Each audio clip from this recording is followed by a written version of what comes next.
ఒంటరితనంలో ఉంటే స్నేహితుడిలా అక్కున చేర్చుకుంటుంది. ఎన్నో బాధలతో అలసిన మనసులను సేద తీర్చుతుంది. అందుకే ఓ మంచి పుస్తకం చదవడంలో ఉన్న ఆనందం అది చదివే వాళ్ళకి తెలుస్తుంది. నిస్సహాయంగా మిగిలిపోయామనే భావాన్ని సైతం తొలగించి నిన్ను నీకే సరికొత్తగా చూపిస్తుంది. కాలంతో పాటు మీతో ఉన్న మనుషుల స్వభావం మారవచ్చేమో కానీ మీ దగ్గర ఉన్న పుస్తకాలు మీకు తోడుగా ఉంటాయి. అలాగే జీవితంలో ఉన్నత స్థానానికి చేరుకునే వారిలో చేయి పట్టుకొని నడిపించే సాధనం పుస్తకం. మనోవికాసానికి మార్గనిర్దేశానికి గురువులా ఉపయోగపడుతుంది. అందుకే పుస్తకం అనుదినమైన ఆయుధంగా, నేస్తంగా, సమస్తంగా అన్ని తరహల వారిని అలరిస్తుంది.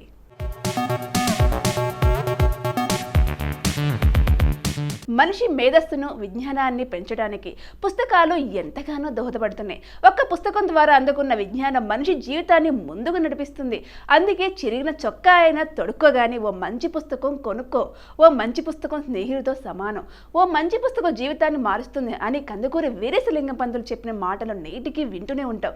కానీ ప్రస్తుత కాలంలో పుస్తక పఠనం పూర్తిగా తగ్గిపోతుంది. ఏదైనా పుస్తకం చదవాలనిపిస్తే ఆన్లైన్లో చదువుతున్నారు. పుస్తకాలను తీసుకొని చదవడానికి ఎక్కువగా ఆసక్తి చూపించడం లేదు.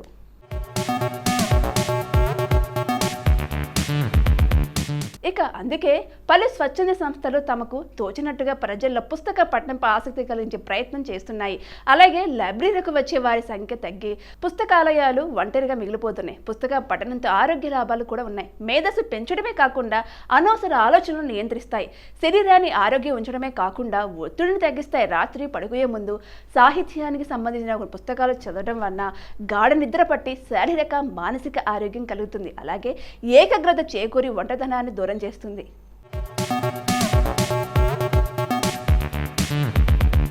2009 కెప్లర్ స్పేస్ అబ్జర్వేటరీ ఇతర నక్షత్రాల చుట్టూ తిరుగుతున్న భూమి లాంటి గ్రహాలను కనుగొనడానికి రూపొందించబడింది. 2009 బ్రిటిష్ ఆర్మీ యొక్క 38 ఇంజనీర్ రెజిమెంట్కు చెందిన ఇద్దరు ఆఫ్ డ్యూటీ సైనికులు ఉత్తర ఐర్లాండ్లోని ఆండ్రిమ్ పట్టణంలో రియల్ IRA చేత కాల్చి చంపబడ్డారు. 2010 82వ academy award Hurt Locker Jeff Bridges మరియు సాండ్రా బుల్లెక్ గెలుచుకున్నారు. 2010 ఇరాక్ ఓటర్లు పార్లమెంటరీ ఎన్నికల్లో పాల్గొన్నారు.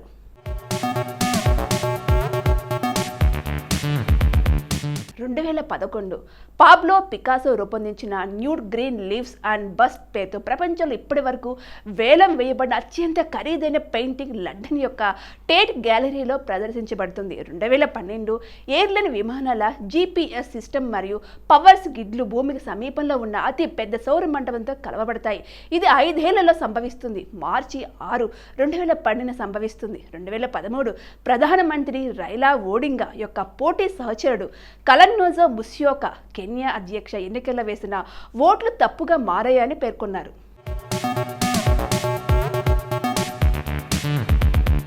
2014 రక్తంలో విటమిన్ డి అధిక స్థాయిలో ఉండటం వల్ల రొమ్ము క్యాన్సర్ రోగులకు మనుగడ సభ్యవతను పెంచుతుందని మరియు అందువల్ల మనుగడ కోసం ప్రజలకు ఒక ఆశను కలిగించిందని ఒక అధ్యయనం ఈరోజు ప్రకటించింది.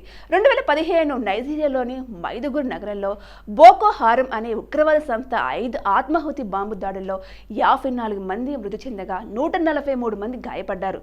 2015 ఇంజీరియాలో మైదుగురి పట్టణంలో జరిగిన ఆత్మాహుతి బాంబు దాడుల్లో 54 మంది మరణించారు మరియు 143 మంది గాయపడ్డారు.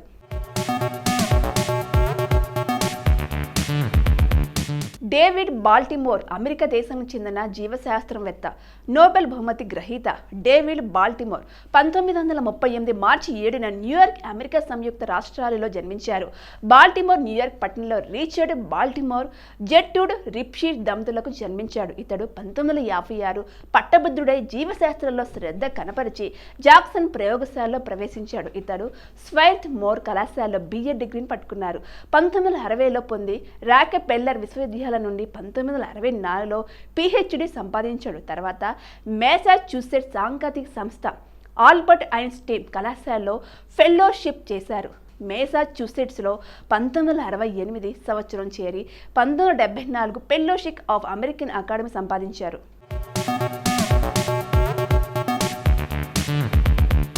1952 మార్చి 7న ఆంటిగ్వాలోని సెయింట్ జాన్స్లో జన్మించిన వివియన్ రిచర్డ్ పూర్తి పేరు ఐజాక్ వివియన్ అలెగ్జాండర్ రిచర్డ్స్. ఆయనను అతడు వివిఎన్ లేదా వివ్ రీచర్డ్స్ గానే ప్రసిద్ధి చెందాడు. ఇతడు వెస్టిండీస్కు చెందిన ప్రముఖ క్రికెట్ క్రీడాకారుడు. 2002లో వివ్ రీచర్డ్స్ వన్డేలలో సర్వకాల అత్యున్నత బ్యాట్స్మెన్గా గుర్తించబడ్డారు. కానీ 2003లో భారత్కు చెందిన సచిన్ టెండూల్కర్కు ప్రథమ స్థానం ఇచ్చి ఇతనికి ద్వితీయ స్థానంలో సరిపెట్టారు. 1991లో అంతర్జాతీయ క్రికెట్ నుంచి నిష్క్రమించారు. వివిఎన్ రీచర్డ్స్ తన తొలి టెస్ట్ విజయాన్ని 1974లో భారత్పై బెంగళూరులో అరంగేట్రం చేశారు.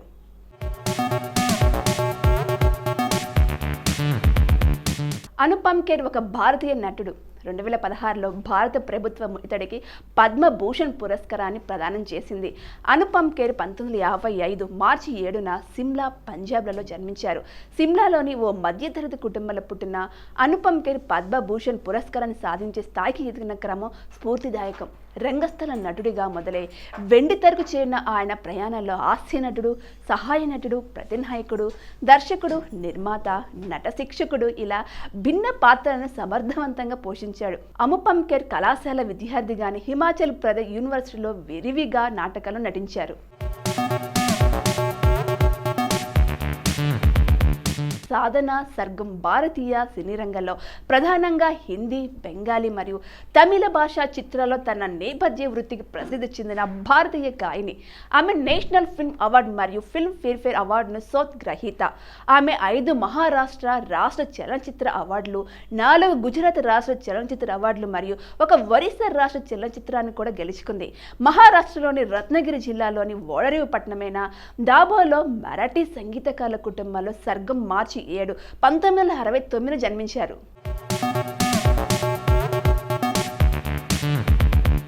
గులాం నబీ ఆజాద్ భారతదేశానికి చెందిన రాజకీయ నాయకుడు, మాజీ కేంద్ర మంత్రి. ఆయన జమ్మూ కాశ్మీర్ రాష్ట్ర 7వ ముఖ్యమంత్రిగా, కేంద్ర ఆరోగ్య శాఖ మంత్రిగా పనిచేశాడు. గులాం నబీ ఆజాద్కు భారత ప్రభుత్వం 2022లో పద్మభూషణ్ పురస్కారాన్ని ప్రకటించింది. న్యూఢిల్లీలో రాష్ట్రపతి భవన్లో రాష్ట్రపతి రామ్నాథ్ కోవింద్ చేతుల మీదుగా పద్మభూషణ్ అవార్డు అందుకున్న అవనీ లేఖారాం గులాం నబీ ఆజాద్ 2022 ఆగస్టు 26న కాంగ్రెస్ పార్టీకి ప్రాథమిక సభ్యత్వానికి రాజీనామా ప్రకటించాడు. 2022 సెప్టెంబర్ 26 తేదీ ఆసో తన సొంత రాజకీయ పార్టీని ప్రజాస్వామ్య ఆజాద్ పార్టీ అని ప్రకటించాడు. 2022 డిసెంబర్ 27న అతను తన పార్టీ పేరును డెమోక్రటిక్ ప్రోగ్రెసివ్ ఆజాద్ పార్టీగా మార్చుకున్నాడు. గులాం నబీ ఆజాద్ 1949 మార్చి 7న బసెల్సా, జమ్మూ కాశ్మీర్లో జన్మించారు.